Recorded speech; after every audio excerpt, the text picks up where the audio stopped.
My foundation is called the Richard Dawkins Foundation for Reason and Science. And my primary motivation is that a reasoning approach to science is enthralling. It's such a privilege to be alive in the 21st century and to look out at the stars and reflect on exactly the things you've just been saying, Lawrence, to look down a microscope, to look down an electron microscope, to look into a single cell and see the prodigious, stupefying complexity of a single cell, and then realize that there are trillions of those cells in your body, all conspiring together to produce a working machine which can walk and run and eat and have sex and think,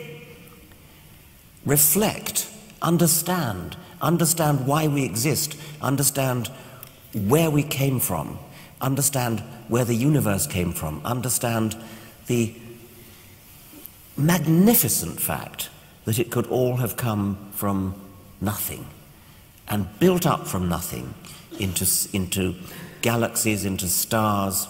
into chemistry, into primordial life, into genes, into primitive bacteria, protozoa, and then right up the evolutionary progression to become, in Julian Huxley's words, conscious of itself.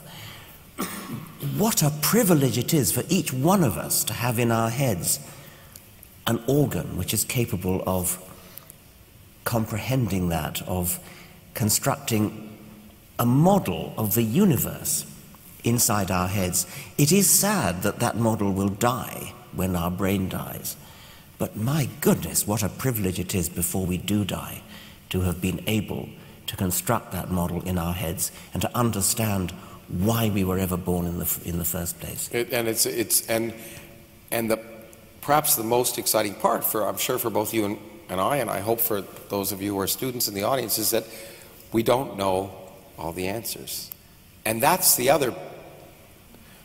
other fundamental difference between science and, I would say, religion, if we want, is that religion assumes the answers and asks the questions. And the great thing about science is not knowing.